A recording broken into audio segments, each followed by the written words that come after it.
नमस्कार। देवभूमि के दंगल में आप सभी का स्वागत है। मैं हूं आपके साथ गरिमा बाजपेयी। देवभूमि के दंगल में आज बात करेंगे भर्तियों पर निशाना, चुनावी बहाना।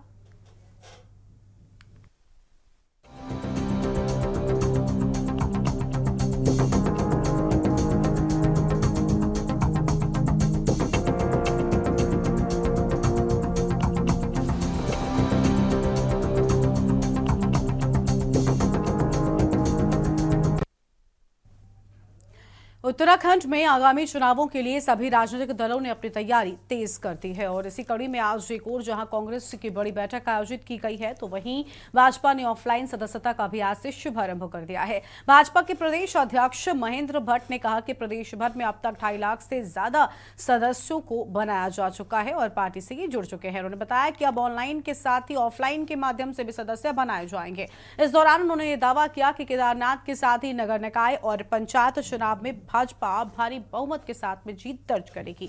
वहीं भाजपा के इस दावे के बीच मुख्यमंत्री पुष्कर सिंह धामी ने बेरोजगारी के लिए बम्पर भर्ती निकाली है। बेरोजगारों के लिए भर्तियां हैं और इसके तहत राज्य के 11 विभागों में रिक्त समूह गा के 4,405 पदों पर इसी महीने भर्ती प्रक्रिया शुरू होने जा रही है। धामी सरकार का दावा है कि राज्य गठन के 23 सालों के भीतर अब तक सबसे ज्यादा युवाओं को नौकरी दी गई है और धामी सरकार में अब तक करीब 16,000 युवाओं को नौकरी मिल चुकी है। वहीं यह माना जा रहा है कि आगामी चुनावों में भाजपा को इसका चुनावी लाभ मिलने वाला है।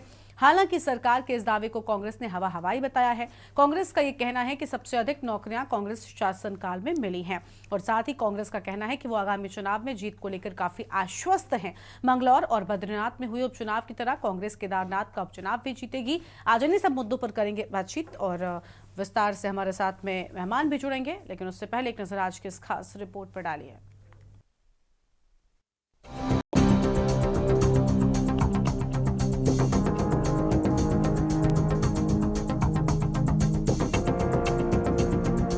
उत्तराखंड में आगामी चुनाव के लिए कांग्रेस भाजपा की तैयारी तेज हो गई है। इसी कड़ी में कांग्रेस की आज पार्टी मुख्यालय में बड़ी बैठक आयोजित की गई।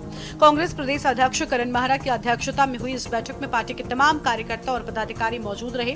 कांग्रेस का तर्क है कि भाजपा सरकार के राज में विकास के कोई कार्य नहीं हो रहे हैं। यही वजह है कि भाजपा को मंगलौर और बद्रीनाथ में हुए उपचुनाव में हार का सामना करना पड़ा।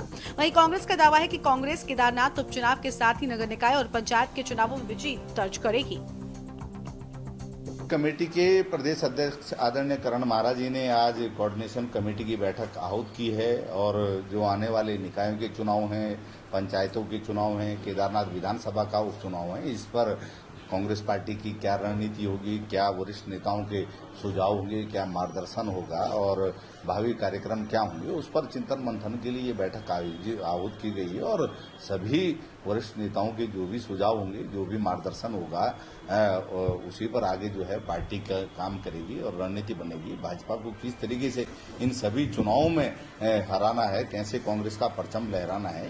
देखिए, भारतीय जनता पार्टी की तैयारी पूरे जोरों शोरों से है और हम लोग इस बार केदारनाथ में आप इतिहास में पहली बार ऐसा देखेंगे कि भारतीय जनता पार्टी वहां भारी मतों से अपनी जीत सुनिश्चित करेगी और उसके लिए हमारी समस्त संगठन की तरफ से सारी तैयारियां हो चुकी हैं। हम लोगों की टीम्स वहां पे बन चुकी हैं, हमारे काबीना मंत्रियों की वहां पे ड्यूटीज़ लगी हैं।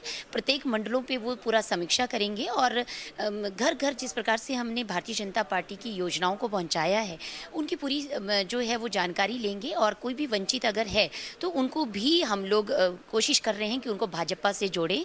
हमारा संगठन पर्व सदस्यता अभियान भी हमने शुरू कर दिया है। 2 सितंबर ऑनवर्ड्स ये ऑनलाइन शुरू हुआ था। वहीं एक ओर जहां कांग्रेस बैठक कर आगामी रणनीति पर मंथन कर रही है, तो वहीं दूसरी ओर भाजपा ने अपने सदस्यता अभियान को तेज कर दिया है। इसके तहत भाजपा के प्रदेश अध्यक्ष महेंद्र भट्ट ने ऑनलाइन के साथ ही अब ऑफलाइन सदस्यता का भी शुभारंभ कर दिया है। महेंद्र भट्ट ने बताया कि प्रदेश भर में अब तक 2.5 लाख से ज्यादा सदस्य पार्टी से जुड़ चुके हैं। उन्होंने कहा कि पार्टी का लक्ष्य 20 लाख से ज्यादा सदस्य बनाने का रखा गया है। वहीं उन्होंने दावा किया है कि केदारनाथ के साथ ही नगर निकाय और पंचायत चुनाव में भाजपा भारी बहुमत के साथ में जीत दर्ज करेगी। भाजपा के इस दावे के बीच मुख्यमंत्री पुष्कर सिंह धामी ने बेरोजगारों के लिए बम्पर भर्ती निकाली है। माना जा रहा है कि आगामी चुनावों में भाजपा को इसका चुनावी लाभ जरूर मिलेगा। हालांकि सरकार के इस दावे को कांग्रेस ने हवाई बताया है। देखिए, नगर निकाय चुनाव और पंचायत चुनाव के लिए कांग्रेस पूरी मजबूती के साथ तैयार है। भारतीय जनता पार्टी ने प्रदेश के अंदर कोई भी ऐसा काम नहीं किया जिसको हम भारतीय जनता पार्टी की उपलब्धि कह सकें। आज हमारे सहप्रभारी सुरेंद्र शर्मा जी उत्तराखंड में आए हैं। प्रभारी बनने के बाद हमारी कोऑर्डिनेशन कमेटी की अभी बैठक चल रही है। हमारे पार्टी के जो वरिष्ठ नेता हैं सारे इसमें उपस्थित हैं। निश्चित तौर पर किस प्रकार से हम केदारनाथ का चुनाव, पंचायत के चुनाव और नगर निकाय के चुनाव जीते, उस पर मंथन होगा। जो भी इस पे चर्चा फाइनल होकर आएगी उसको जनता के बीच में हम लेकर जाएंगे। और जो भारतीय जनता पार्टी की दमनकारी नीतियां हैं, जिस प्रकार से महिला उत्पीड़न में आज उत्तराखंड पहले स्थान पर आ चुका है, बेरोजगारी दिन प्रतिदिन बढ़ती जा रही है, भ्रष्टाचार यहाँ पे चरम पर पहुंच चुका है। देखिए, यूं ही नहीं कहते हैं कि वो धाकड़ धामी है, वो जो कहते हैं उसको करते हैं। उन्होंने जब 2022 के चुनाव में आम जनता से वादे किए थे कि मैं रोजगार दूंगा, उसकी तरफ वो आगे बढ़े।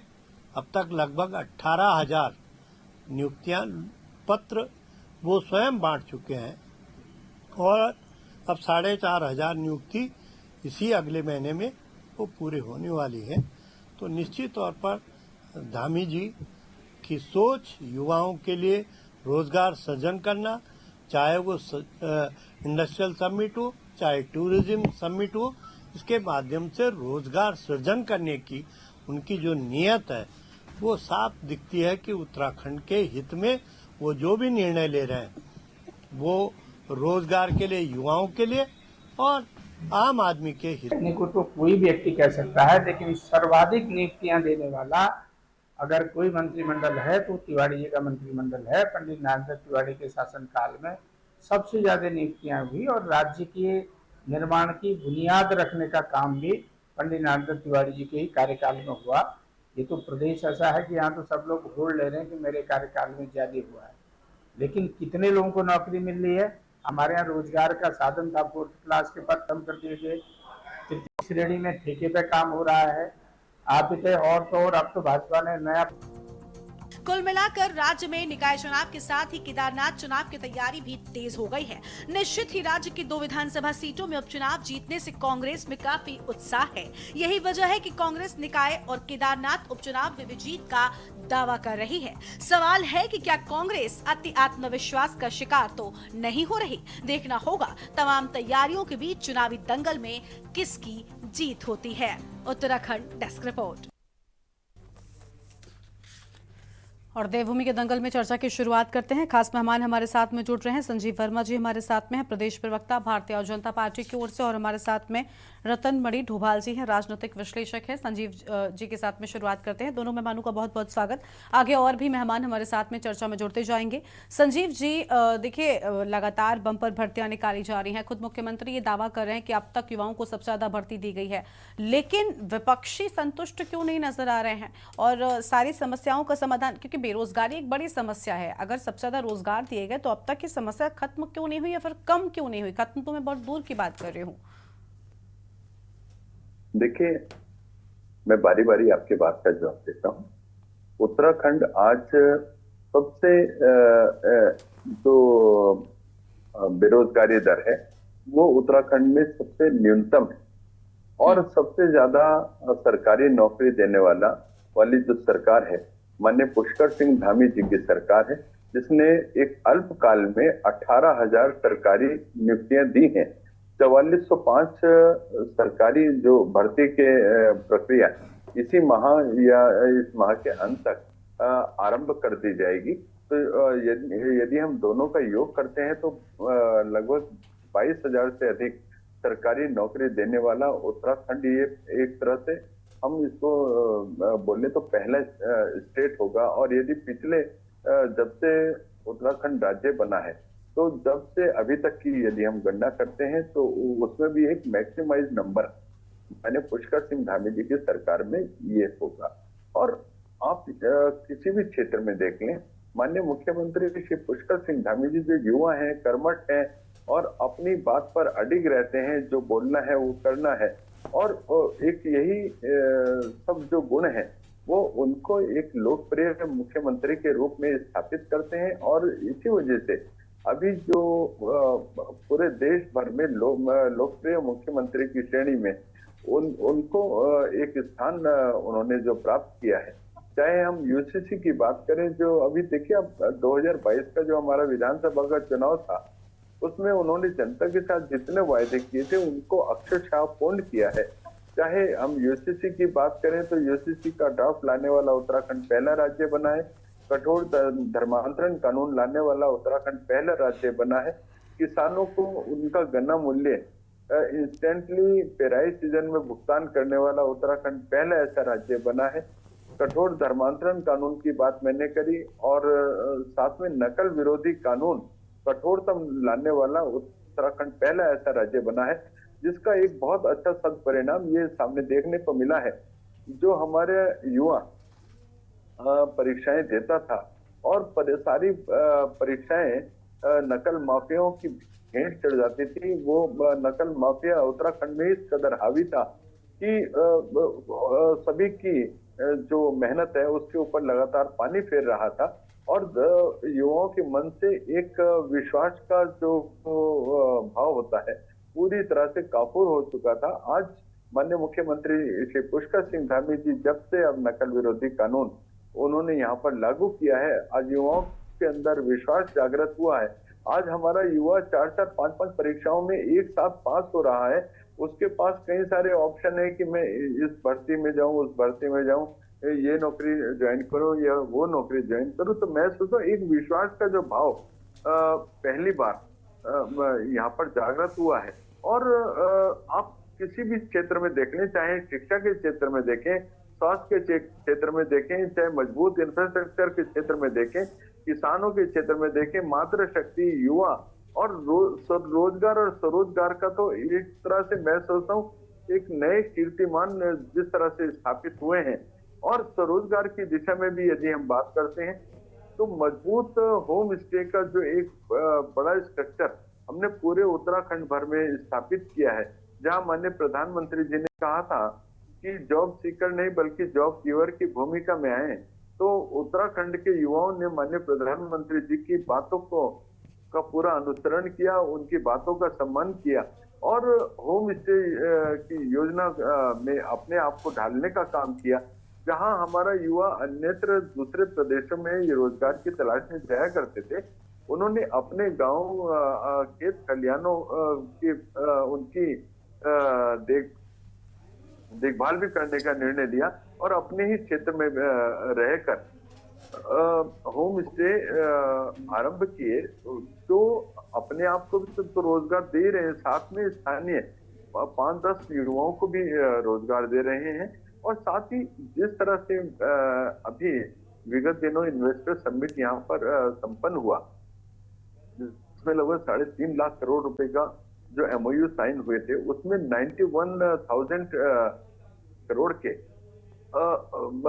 जो इन्वेस्ट ग्राउंडिंग हो चुकी है और उससे लाखों की संख्या में जो हमारे युवाओं को रोजगार मिलने वाला है और मिल रहा है और मिलने वाला है। तो मैं सोचता हूँ एक जिस तरह से माननीय मुख्यमंत्री जी जिन्होंने कहा था 2025 विजन 2025 उत्तराखंड देश का सर्वश्रेष्ठ राज्य के रूप में हमने स्थापित करना है, उसी लाइन पर हम लोग लगातार काम कर रहे हैं और उत्तराखंड को एक अच्छा मुकाम की ओर हम लोग लगातार जाते हुए देख रहे हैं।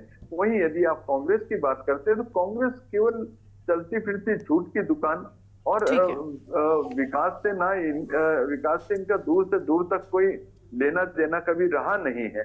और अब आप ये देखिएगा, भारत में कुछ भी बोलने चलता है, समझ आता है कि आप विपक्ष के नेता हैं। आपके माननीय राहुल गांधी जी जो विदेश की धरती पर जाकर भारत के प्रति जो विश्वमन करते हैं, तो उसका क्या इम्पैक्ट जा रहा है? आप क्या चाहते हैं कि भारत की छवि पूरे विश्व भर में धूमिल हो? इसी प्रकार का आप लोग लगातार काम कर रहे हैं। वहां पर विदेश की धरती पर जाकर आप बोलते हैं कि हमारे अकाउंट फ्रीज कर दिए गए थे लोकसभा में। यदि आपके अकाउंट फ्रीज कर दिए गए थे तो जो आपने हजारों करोड़ रुपया लोकसभा चुनाव में खर्च किया, तो उसका सोर्स किया था जोड़ सोरेज। अब तो आपकी ये बात पूरी तरह से प्रमाणित हो रही है कि जोड़ सोरेज जो भारत को विखंडित करने का जो लगातार षड्यंत्र रच रहा है, जिसके टूल किट के रूप में आप इस्तेमाल हो रहे हैं। और मैं सोचता हूँ आपकी पूरी कांग्रेस पार्टी जो एक आपका जो इकोसिस्टम है, जो भारत को हर मंच पर पूरे विश्व भर में बदनाम करने का एक कुचेष्टा लगातार कर रही है, वो सारी चीजें स्वयं ही प्रमाणित होती जा रही हैं। और हद तो जब हो जाती है, जब आप चाहे जज हो, चाहे हमारा चुनाव आयोग हो, चाहे हमारी न्यायपालिका हो, चाहे एंकर हो, चाहे जर्नलिस्ट हो, और तो और हद तो जब हो जाती है जब आप मिस इंडिया के ऊपर भी आप दलित, आदिवासी और इस तरह की जातिगत एक टिप्पणी कर देते हैं, तो आपको मैं सोचता हूँ कितना गिरेगी कांग्रेस पार्टी, शर्म आनी चाहिए। और आप ये देखिए, वो कांग्रेस पार्टी अभी जिस तरह से अभी आने वाले कुछ ही समय में हमारे उपचुनाव होने जा रहे हैं और नगर निकाय के भी चुनाव होने जा रहे हैं, जहां भारतीय जनता पार्टी अपना जो हमारा विकास कार्य है, जो रोजगार लगातार हमारी पार्टी दे रही है, तो रोजगार की दिशा में अच्छे काम कर रही है, बेहतर काम कर रही है। जहां बेरोजगारी दर हमने न्यूनतम लाने का लिए लगातार काम किए हैं, स्टेट जीडीपी को डबल करने के दिशा में हम लोगों ने लगातार काम किए हैं सरकार ने।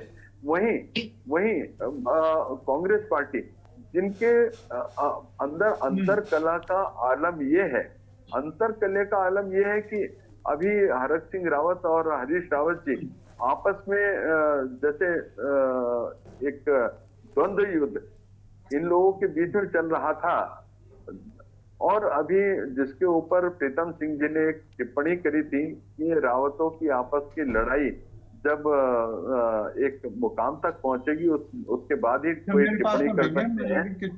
तो आप ये देखिए, में जाएंगे। अभी ये बार बार कांग्रेस पार्टी मंगलोर की बात करती है। मंगलोर में आप देखिए, विगत जितने भी चुनाव हुए, भारतीय जनता पार्टी कोशिश करूंगा, लेकिन अभी मैं आया करती थी। इस बार हम वहां पर जीतते जीतते हारे हैं। जीतते जीतते हारे इसलिए बोला कि लास्ट मोमेंट पर। ठीक है संजीव जी, कुल मिलाकर आप उनकी चीजों से संतुष्ट नहीं है। झूठ का नैरेटिव वहां पर फैलाया गया, ठीक है, जिसकी वजह से लास्ट मोमेंट पर मात्र 400 वोटों का केवल अंतर रहा। नहीं तो मंगलोर का चुनाव, जीता हुआ चुनाव इनके झूठ और भ्रम के प्रपंच की वजह से भारतीय जनता पार्टी 400 वोट से मात्र लूज करी है। हम हार कर भी जीते। चलिए ठीक है, आपके पास वापस लौटेंगे और मेहमान हमारे साथ में जुड़ रहे हैं। ठीक है, आएंगे संजीव जी, अब आएंगे और मेहमानों को सुन लेते हैं। मीनाक्षी घड़ियाल जी भी अभी हमारे साथ में जुड़ चुके हैं यूकेडी की ओर से। उससे पहले रतन मणि जी हैं। मीनाक्षी जी, बहुत स्वागत आपका भी।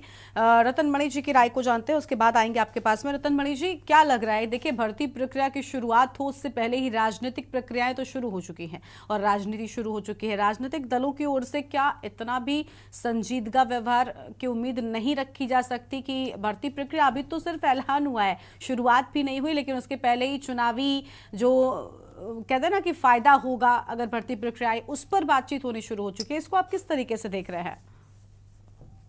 देखिए गरिमा जी, ये जैसे कि आप ही बता रही हैं कि ये भर्ती प्रक्रिया उस समय आ रही है जब आप चुनाव में जा रहे हैं, तो निश्चित है कि वो चुनाव से जुड़ेगा। नहीं, कोई भी होगा तो कहेगा संजीव जी थोड़ा डोभाल जी, आपको जरा बीच में 1 सेकंड के लिए रोक रहा हूँ। 1 सेकंड के लिए आपको रोक रहा हूँ बीच में।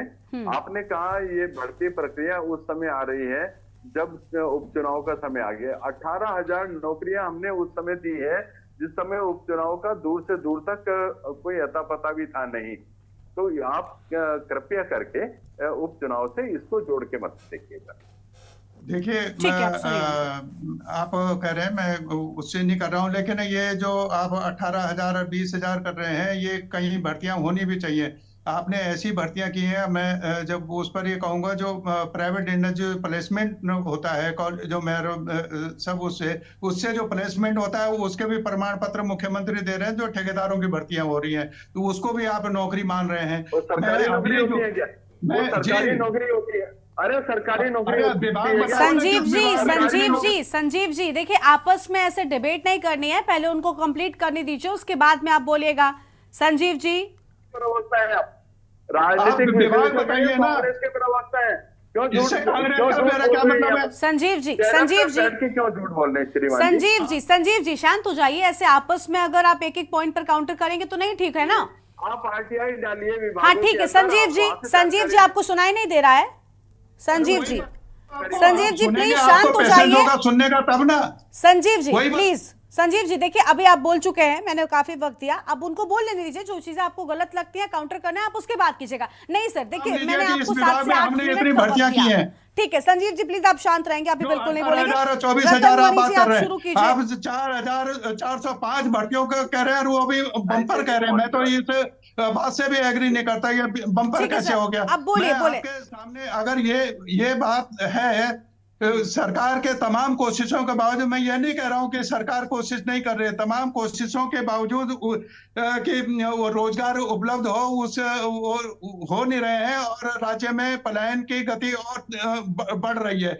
अगर ये रोजगार मिल रहे होते तो पलायन क्यों हो रहा होता? आप दोनों बातों को एक साथ नहीं कह सकते कि रोजगार, आप बम्पर भी रोजगार दे रहे हैं और बम्पर पलायन भी हो रहा है। ये दोनों बातें एक साथ नहीं चल सकती हैं। मैं आपके सामने कह रहा हूं, ये मैं नहीं कह रहा हूं, ये सरकार जो कह रही है मैं वो आपके सामने रख रहा हूं। ये सरकार, मैं पिछले सेंटर फॉर ये मॉनिटरिंग इंडियन जो इकोनॉमिक है उसका आपको ये बता रहा हूं कि उसी ने ये बताया था कि 28 जो राज्य हैं, 28 राज्य केंद्र शासित भी उसमें शामिल है, उसमें 17वें स्थान पर बेरोजगारी में उत्तराखंड है। ये मैं नहीं कह रहा हूं, वो एजेंसी कह रही है। और अगर उसमें कोई गलत है तो आप तो गलत भी ठहरा देते हैं एजेंसियों को भी। कोई अगर सर्वे करता है कि इसको हम नहीं मानते, मत मानिए आप। लेकिन इसी में आप देखिए कि इन्होंने बताया कि ये जो बजट था हमारा 2021-22 के जो बजट का जो दस्तावेज है, वो बजट का दस्तावेज ये कहता है कि हमारे जो विभिन्न विभाग हैं, जो सरकारी विभाग हैं, उसमें 57,000 पद हमारे रिक्त हैं। और ये रिक्त पद आप, इन्होंने रिक्त नहीं, ये विरासत में इन्होंने कोई पद सर्जित नहीं किया नया। ये उत्तर प्रदेश से उन विभागों के रिक्त चले आ रहे हैं जिनको 57,000 अभी भी आपने भरे नहीं है। ये मैं नहीं कह रहा हूं, ये आपका बजट पर दस्तावेज कहता है।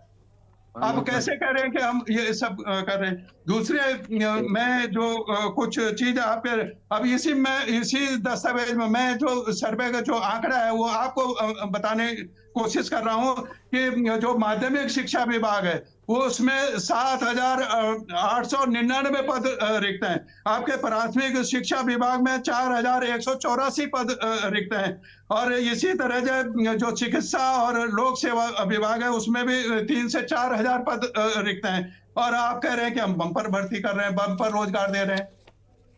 तो ये इस तरीके से, और ये निश्चित रूप से जो आप जो पुरानी बात मैं याद दिला दूं आपको, अगर भाजपा प्रवक्ता को याद नहीं हो तो उनको दिला देता हूं कि उत्तराखंड अधीनस्थ सेवा चयन आयोग में एक जो भर्ती निकली थी जिसमें ग्रेजुएशन के आयोग ने ग्रेजुएशन के जो भर्ती निकाली थी और उसमें था 854 पदों के लिए। और आवेदन कितने आए थे आपके पास? वो कर ही नहीं पाए थे आप। उसमें आवेदन आए थे 2,19,000 और आप कह रहे हैं कि हम बम्पर भर्ती कर रहे हैं। ठीक है, अभी उस पर विस्तार से जवाब ले लेंगे, अभी उस पर विस्तार से जवाब ले लेंगे।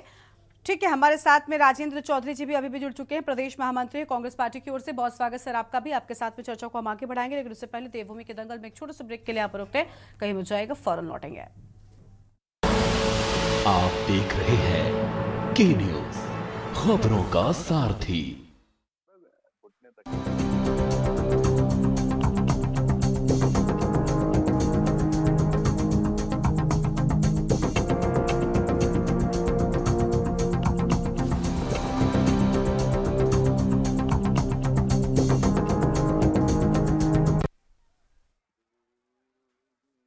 का स्वागत है। हम बात कर रहे हैं भर्ती को लेकर, क्योंकि भर्ती प्रक्रिया शुरू हो चुकी है और उसके बाद से चुनावी बहाना भी बताया जा रहा है। हमारे साथ में खास मेहमान लगातार बने हुए हैं, चर्चा को आगे बढ़ाएंगे।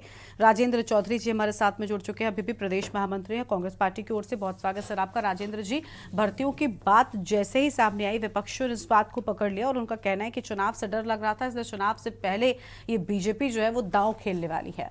तो ऐसा क्यों लगता है? भर्ती प्रक्रिया जब आती है तब भी विपक्षी जो है है वो इसे चुनावी बहाना बता देते हैं, नहीं आती है तो कहते हैं भर्तियां नहीं निकाल रहे।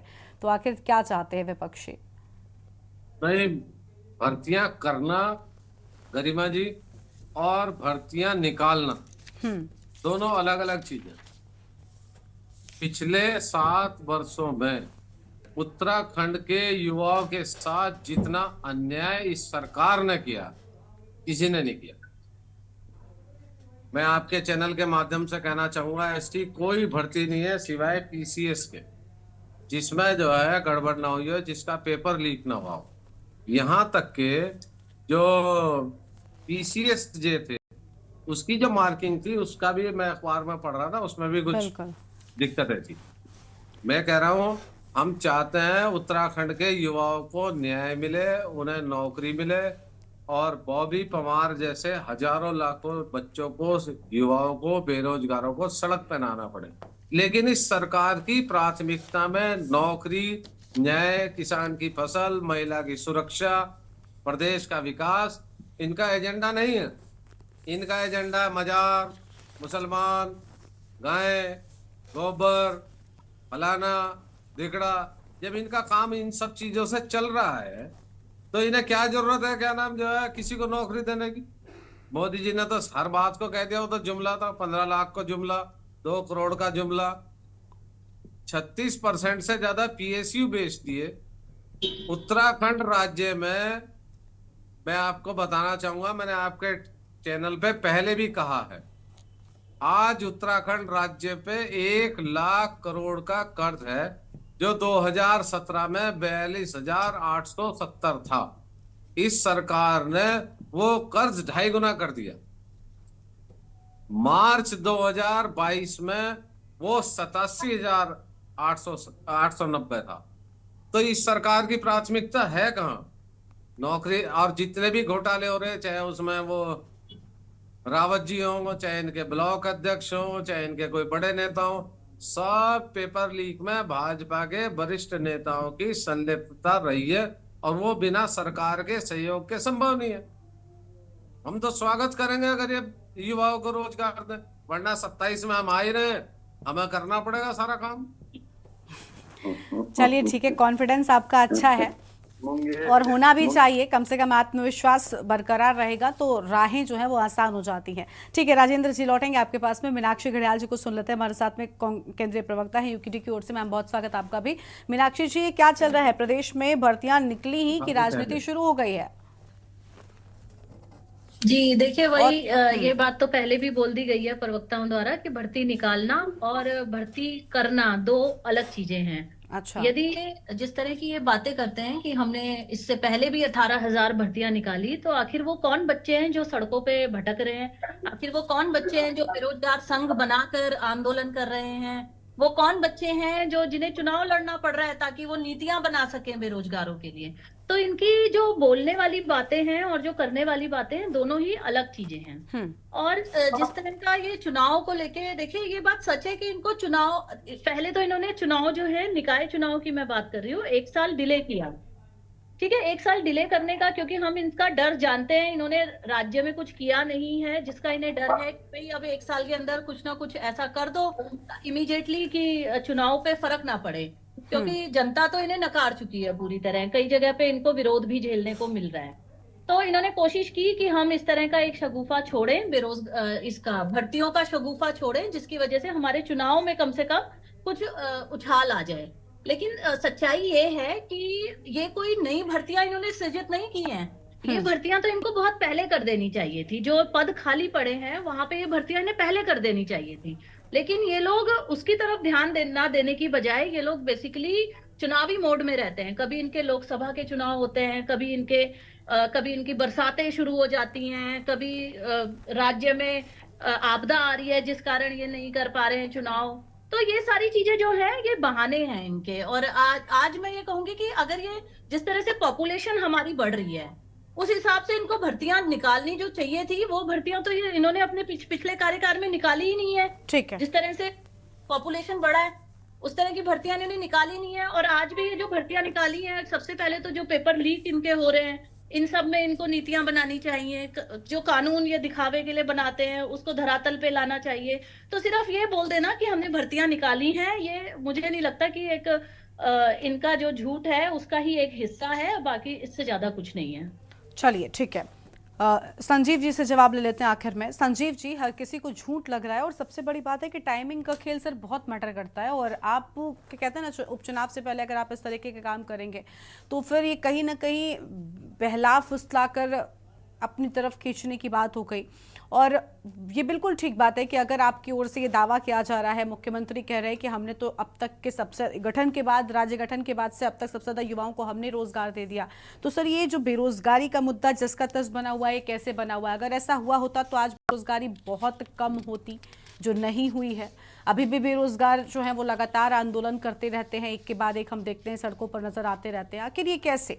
कहीं ऐसा तो नहीं जो विपक्ष कह रहा है वो ठीक बात है कि चुनाव से पहले आपने युवाओं को एक शिगुफा पकड़ा दिया?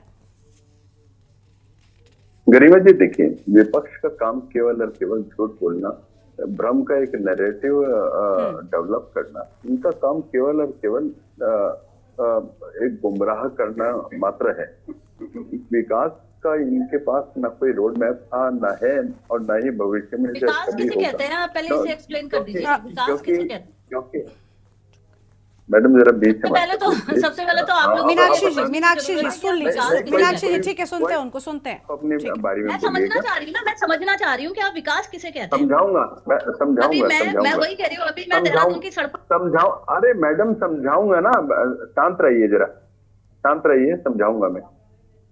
गरिमा जी, देखिए, हमारी यूकेडी की प्रवक्ता बहन कह रही हैं कि विकास किसे कहते हैं। विकास उसे कहते हैं जो 2 लाख की इंफ्रास्ट्रक्चर की योजनाएं, परियोजनाएं उत्तराखंड में चल रही हैं। जहां ऋषिकेश कर्णप्रयाग रेल परियोजना की हम बात करें, चाहे हम ऑल वेदर रोड की बात करें, चाहे हम फ्लाईओवर्स की बात करें, चाहे हम जो लगातार हम ऊर्जा के क्षेत्र में लगातार हम काम कर रहे हैं, चाहे लखवाड़ बांध की बात करें, चाहे हम जो हम इंफ्रास्ट्रक्चर का एक ऐसा एक ताना बाना लगातार बुन रहे हैं, जो हम दिल्ली देहरादून एक्सप्रेस हाईवे की बात करें, इसे इंफ्रास्ट्रक्चर कहते हैं, इसे विकास कहते हैं। जो खेल के नए मैदान बन रहे हैं, स्टेडियम्स बन रहे हैं, उनको विकास कहते हैं।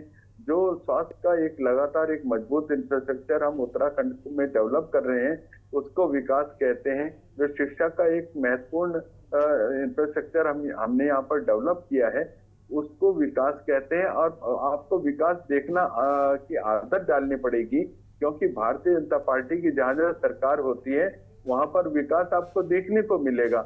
जहां आपको कांग्रेस की सरकारें होती हैं वो ऐसे शिगुफे छोड़ते हैं, जैसे अभी मेरे कांग्रेस के मित्र एक शिगुफा छोड़ रहे थे, जहां पर इनको हिमाचल प्रदेश के उस संदर्भ में देखना चाहिए जहां पर कांग्रेस की सरकार है। आज वहां पर वेतन देने के लाले पड़े हैं, पेंशन देने के लाले पड़े हैं। 550 करोड़ रुपए का जो राज्य के कर्मचारियों का वेतन है, उसके लिए उनके पास पैसा नहीं है। और अभी कांग्रेस जिस तरह से झूठ बोलती है और झूठ की राजनीति करती है, अभी हिमाचल प्रदेश में जब चुनाव हुआ था तो कांग्रेस के अपना प्रियंका गांधी और राहुल गांधी, उन्होंने कहा था हमारी यहाँ पर सरकार आएगी तो 3 महीने के अंदर 1 लाख सरकारी नौकरियां यहाँ के युवाओं को देंगे। 2 साल के आसपास का समय व्यतीत हो चुका है, आज तक 10 सरकारी नौकरियां भी ये लोग दे नहीं पाए। इसको बोलते हैं झूठ की राजनीति, इसको बोलते हैं भ्रम की राजनीति, इसको बोलते हैं गुमराह की राजनीति, और इसको बोलते हैं छीनने की राजनीति। जो जिस तरह से भारतीय जनता पार्टी ने जब राज्य का सृजन हुआ, उत्तराखंड राज्य का सृजन हुआ, तो हमने 1000 करोड़ का औद्योगिक पैकेज यहाँ दिया, जिसको छीनने का काम कांग्रेस ने किया। विशेष राज्य का दर्जा हमारी सरकार ने दिया, माननीय अटल बिहारी वाजपेयी जी ने दिया, जिसको कांग्रेस ने छीनने का काम किया। टैक्स हॉलिडे हमने देने का काम किया, जिसको छीनने का काम कांग्रेस की सरकार के द्वारा किया गया। जिस समय 2004 से 14 के बीच इनकी केंद्र में सरकार थी, इन्होंने उसको छीनने का काम किया। तो ये लोग तो छीनने वाले हैं, देने की नियत इनके पास कभी रही नहीं। और 108 जो योजना परियोजना, एक महत्वपूर्ण योजना परियोजना जो हमारी सरकार के द्वारा यहाँ पर जिसने 49,000 एक ऐसा आंकड़ा है जो रिकॉर्डेड आंकड़ा है, 49,000 लोगों की प्राण रक्षा करी, उसको छीनने का काम आपकी सरकार के द्वारा किया गया। तो आप तो छीनने वाले हैं, देने वाले तो आप कभी थे नहीं। और विकास की हम जब जहां जहां बात करते हैं, जब भी हम विकास की बात करते हैं, आपको दृष्टि दोष हो जाता है, विकास दिखाई देता नहीं है आपको। हम तो ग्राउंड जीरो पे बोल रहे हैं। आपको विकास देखना है तो धरातल पर देखिए, स्मार्ट सिटी देखिए, अन्य कई सारी योजना परियोजना जो हमारी चल रही हैं उनको देखिए। जो नए नए हाईवेज बन रहे हैं, जो नए नए डेवलपमेंट हो रहा है, आप सब उसको जाके देखिए ना, उसको विकास बोलते हैं। अभी आप बार बार एक ही बात को बोलते हैं, विकास कहाँ है? विकास देखना है तो आपको धरातल पे जाना होगा। जी उसी की बात कर रहे हैं, विकास ही तो नहीं दिख रहा है। ठीक है सर, ठीक है। अब नहीं दिख रहा है तो अपने चश्मे का नंबर चेंज कराइए। चलिए ठीक है सर। चश्मा तो सर आपको चेंज कराना पड़ेगा। संजीव जी और मीनाक्षी जी, ठीक है हो गया। राजेंद्र जी कुछ कह रहे हैं, उनको सुन लेते हैं। क्या मुझे लग रहा है कि बहुत कुछ आंखों पे लगाने की मीनाक्षी जी जरूरत ठीक है, पड़ेगी। हो गया सर। प्लीज आप भी, संजीव जी थोड़ा सा व्यक्तिगत चर्चा नहीं कीजिए। राजेंद्र जी कुछ कह रहे हैं। हाँ राजेंद्र जी, अनम्यूट कीजिए राजेंद्र जी।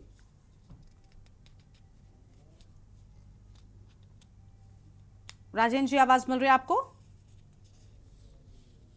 आपकी आवाज नहीं आ रही है राजेंद्र जी। मैंने कर दिया।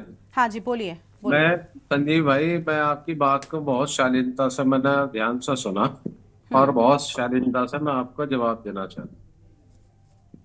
गरिमा, हिंदुस्तान में अनेक राज्य हैं, सब राज्यों में सरकार है और सब राज्य की सरकारें वहां की जनता के विकास के लिए प्रतिबद्ध है, कर्तव्यनिष्ठ है। सब सरकारें चाहती हैं विकास हो, सिवाय भाजपा के। इन्होंने यहाँ उत्तराखंड में जो विकास किया, खनन दे दिया गुजरात की कंपनी को, रेल का ठेका दे दिया गुजरात की कंपनी को, ऑल वेदर रोड का ठेका दे दिया गुजरात से इतनी चिड़ है मेरे भाई, गुजरात से आपको इतनी चिड़ है तो गुजरात में चुनाव लड़ने क्यों जाते हो? बहिष्कार कर दो ना गुजरात का। संजीव जी अब बोलने दीजिए ना। अभी मीनाक्षी जी बीच में बोल रही थी, तो आप कह रहे थे बीच में बोल रहे हैं। संजीव जी तो बहिष्कार कर दो आप गुजरात का। ठीक है संजीव जी, अब उनको कंप्लीट करने दीजिए, उसके बाद आप बोलिएगा। आप इन्हें अनम्यूट इन्हें म्यूट क्यों नहीं कर रहे आप? प्लीज संजीव जी। हाँ बोलिए सर, राजेंद्र जी बोलिए। और विकास इनके यहाँ किसका हो रहा है? जो बलात्कार करने वाले उन्हें पूरा संरक्षण, जो इस देश का पैसा लूट के इंग्लैंड अमेरिका फला जगह भाग रहे, विजय माल्या फलाना मोदी, ये मोदी, उनका पूरा संरक्षण कर रहे हैं। पेपर लीक में इनके जितने लोग इन्वॉल्व हैं सब भाजपाई हैं, उनका पूरा संरक्षण ये लोग कर रहे हैं। और मुख्यमंत्री जी ने तो उत्तराखंड के युवाओं के पास 2-3 काम थे गरिमा। एक था खनन, एक था जो है 4 धाम यात्रा। 4 धाम में जो है केदारनाथ जी को ले गए वहां दिल्ली। अब जब विपक्ष ने और इन्हीं के लोगों ने हल्ला किया तो उसे वापस लाए। वरना एक बात बताओ, जिस सरकार के सबसे बड़े मुखिया का कहना हो कि बेटी बचाओ बेटी पढ़ाओ, उनके तमाम नेता महिलाओं के प्रति अपराध में क्यों संलिप्त हैं? चाहे अंकिता भंडारी हो, चाहे नर्स का मामला हो, चाहे वहां का रानीखेत का ब्लॉक अध्यक्ष हो, तमाम भाजपा के लोग। और उत्तर प्रदेश में भी कहीं सेंगर है, कहीं स्वामी जी हैं, कहीं कोई और है। ये सरकार जो है डबल स्टैंडर्ड का रोल प्ले कर रही है। ठीक है। प्रदेश का डेवलपमेंट वर्मा जी तब होता जब इस राज्य का कर्ज घटता। हमारे बीच में एक राजनीतिक विश्लेषक भी बैठे हैं। अगर इस राज्य का कर्ज घटता तो हम मानते कि जो है डेवलपमेंट होता। हम मानते कि अगर कर्ज बढ़ गया और यहाँ जो है युवाओं को रोजगार मिले, हम मानते कि भाई इन्होंने डेवलपमेंट पे पैसा खर्च किया, उससे रोजगार सर्जित हो रहा है। लेकिन बेरोजगारी में आपका नंबर बढ़ता जा रहा है, पलायन में आपका नंबर बढ़ता जा रहा है, सड़कों की हालत बदहाल, यात्रा बदहाल, क्या बच्चों को नौकरी नहीं मिल रही, नौकरियों में सारी लीकेज, और आप हमें भाषण पिला रहे हैं यहाँ बैठ के। और सुन लो, आप गौ संरक्षक नहीं हो, और सुनो गरिमा जी, आपके माध्यम से कहना चाह रहा हूँ, वीडियो भर्ती कौन 550 करता था, करोड़ रुपए जवाब चंदा दोगे? इन्होंने वीडियो गौवंश के भर्ती कौन एक्सपोर्टरों से करता ले था? लिया। ठीक है आरक्षी भर्ती कौन पेट्रोल करता बॉन्ड था? संजीव जी आती हूँ मैं आपके पास। जब मैं आती हूँ तो आपको पूरा वक्त मिलता है ना, आप अपने सारी चीजों का काउंटर किया करिए। ऐसे बीच बीच में अगर आप सभी प्रवक्ताओं के बोलेंगे, सभी मेहमानों के, तो फिर कैसे चलेगा काम? बात कर रहे हैं, बीस आप खनन की की बात कंपनियों कर से रहे हैं, चंदा लिया, तो उनकी निंदा करिए आप। हरीश रावत तो सबसे बड़े खनन माफिया थे। हरीश रावत ठीक है, सबसे बड़े अभी हम खनन भर्ती माफिया थे। प्रक्रिया पर बात कर रहे हैं, प्लीज संजीव जी। संजीव जी खुद आरोप लगाया है उनके ऊपर। चलिए हरक ठीक है सिंह रावत ने खुद आरोप लगाया है। सर, इसके बारे हरक में सिंह क्या रावत कहेंगे? ने जो जवाब बयान दीजिए ना। दिया है ना, उसमें ये भी कहा है कि दिल्ली तक बवाल हो जाएगा। तो दिल्ली तक बवाल कहां पर होगा, ये भी थोड़ा ध्यान रखिए। हरक सिंह रावत का बयान एक अलग जगह जवाब पर देना जाता है। चाहिए ना उसके उन्होंने लिए। छोड़ा बीजेपी को भी नहीं है, उनके बयान के बाद असहज बीजेपी भी है, तो उस अलग अलग मुद्दों को खैर बीच में मत लाइए। चर्चा होगी तब उसका जवाब दूंगा। एग्जैक्टली, अभी हरक आप सिंह ये रावत के बताओ बयान पर अभी कि चर्चा जिन नहीं हो रही है। भाजपा के अभी लोगों ने 550 करोड़ रुपए वो लिए उसके इलेक्टोरल बॉन्ड के बीफ एक्सपोर्टरों से, आप उसकी निंदा करते हैं नहीं करते हैं? अगर नहीं करते तो आप हिंदुओं के रक्षक नहीं, ना आप अभी हिंदू। आप माल्या की बात कर रहे ठीक है। थे, नीरव मोदी की बात कर रहे थे। हाँ तो है ही वो देश के 2004 चोर से हैं। 14 ठीक तक है, सरकार चलिए, किसकी थी? पार्टी का 2004 से 14 संजीव तक जी ठीक है, सरकार हो किसकी गया। थी? संजीव जी और राजेंद्र जी आपस में देखिए, आपस में बहस नहीं करनी सरकार है। ने गलत तरीके से अभी रतन मणि जी के लोन पास में प्रोवाइड जाएंगे। कराया। रतन मणि आपके डोभाल जी समय में हमारे साथ पर्चियां में चला- हो गया। क्यों भूल जाते हैं? ठीक है संजीव जी देखिए, अभी आप बोल रहे थे और जब मीनाक्षी जी बीच में बोली तो आपको बहुत बुरा लगा ना, तो उस चीज का सम्मान कीजिए। जब दूसरा कोई बोल रहा हो तो आप भी बीच में मत बोलिए, वो गलत चीज है ना। मैं आपके पास आती हूँ, खूब 6 से 7 मिनट का वक्त आपने शुरुआत में ही लिया था, उसके बावजूद बीच में बोल रहे हैं, तो फिर एक साथ दो लोगों की आवाज ठीक तरीके से दर्शक नहीं सुन पाते हैं। ठीक है, राजनीतिक विश्लेषक रतनमणि डोभाल जी हमारे साथ में है। सर, राजनीति पहले भी हो रही थी और अभी यहाँ पर पैनल पर भी हो रही है, इसमें कोई बड़ी बात नहीं है। राजनीतिक प्रवक्ता एक दूसरे पर राजनीतिक लालचन भी हम कह सकते हैं या कुछ भी कह लीजिए लगाएंगे, लेकिन कहीं ना कहीं ये धोखा तो युवाओं के साथ में है ना, जो इंतजार करते रहते हैं। आप चुनाव के वक्त में एक भर्तियों का लॉलीपॉप निकालते हैं और युवाओं को लगता है कि हाँ भाई भर्ती आई। कई बार तो ये भर्तियां भी कैंसिल हो जाती हैं, जैसे पेपर भर्तियों के लिए होते हैं, उसके बाद पेपर ही लीक हो जाता है या फिर भर्तियां ही कैंसिल हो जाती हैं। तो ये कहीं ना कहीं धोखा और नुकसान युवाओं का हो रहा है। आपकी राजनीति और पार्टी और सत्ता चल रही है। देखिए गरिमा जी, कोई ऐसी चीज नहीं है, मैं जो समझता हूँ हो सकता है गलत हो, कि वो राजनीति से उसका संबंध नहीं हो। अब रोजगार का सवाल है, राजनीतिक सवाल है, वो राजनीति से उसको दूर नहीं कर सकते। हाँ भाई, इसके तो नारे लगाए हम लोगों ने जब उत्तराखंड राज्य बनाने की बात थी, तो ये नहीं है। और राजनीतिक चर्चा हो रही है तो अच्छी बात है कि एक दूसरे में विचारों का आदान प्रदान होता है। और इसमें जो दोनों प्रवक्ता, हो सकता है कि कोई बात वो यहाँ पर स्वीकार नहीं करें, लेकिन वो महसूस करते होंगे हाँ कुछ कमियां हो रही हैं, और वो अपने संगठनों में, पार्टियों में जाके उसकी चर्चा कर सकते हैं। मैं ये कह रहा हूँ कि अब उन्होंने बार बार ये कहा है धाकड़ ध्यामी, उससे पहले भी एक प्रवक्ता कह रहे थे कि धाकड़ ध्यामी जो करते हैं, धाकड़ ध्यामी तो इतने हैं कि उनके तो जेलों में संत, वहाँ ताजपोशी हो रही है। अंडरवर्ल्ड के जो डॉन है वो अब संत बनने, हो सकता है वो आगे हमारे लोकप्रिय नेता वही हों। ठीक है, जो डॉन से अच्छा उनको ताजपोशी हो रही है, जेल के अंदर हो रही है। मैं अपने सवाल में कुछ बातें जोड़ना चाहती हूँ, उसको भी जोड़ते हुए आप जवाब दीजिए।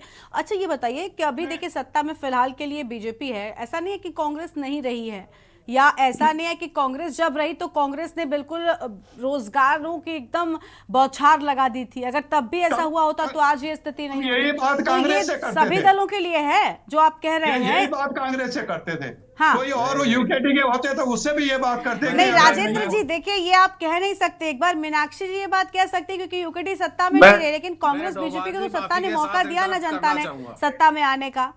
गरिमा मुझे 1 सेकंड के लिए, आप 1 सेकंड के लिए समय दी। ठीक है सर, जल्दी से। कांग्रेस की पहली सरकार पंडित नारायण दत्त तिवारी जी की सरकार, उससे ज्यादा नौकरी ना कभी दी गई ना भविष्य में दी सर जाएगी। अब किस दावे पर, किस आंकड़े पर विश्वास करें? आपके वर्तमान के मुख्यमंत्री पुष्कर सिंह धामी जी कह रहे हैं राज्य गठन के बाद से सबसे ज्यादा युवाओं को रोजगार हमने दिया है, और आप कह रहे हैं कि एनडी तिवारी के वक्त में सबसे ज्यादा रोजगार मिला। अब बताइए दोनों राजनीतिक दलों के दावे हैं जिन पर विश्वास कर पाना बड़ा मुश्किल।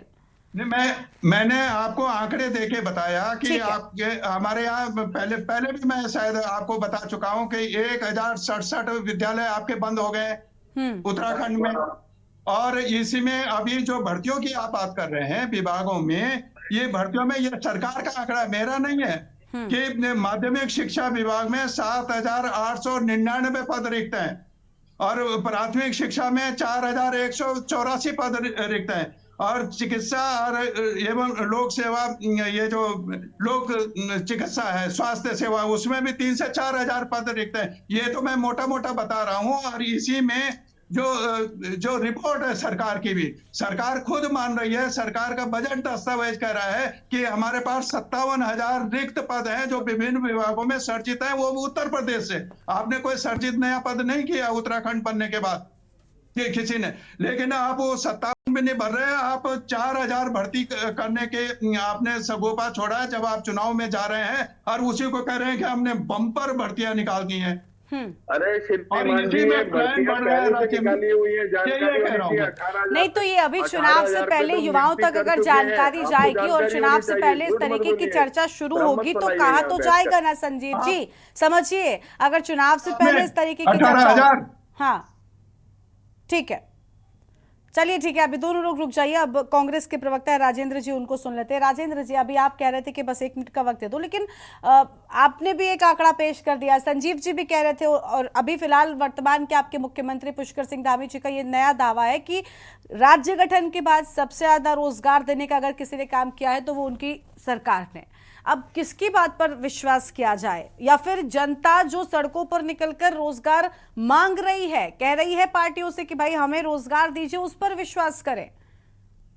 गरिमा, मैं आपके माध्यम से कहना चाहता हूँ, अगर ये सरकार सबसे ज्यादा रोजगार देती तो पर्चे लीक क्यों होते, भर्तियां क्यों कैंसिल होती? सर ये सवाल लेकिन मेरा ठीक आपसे भी है।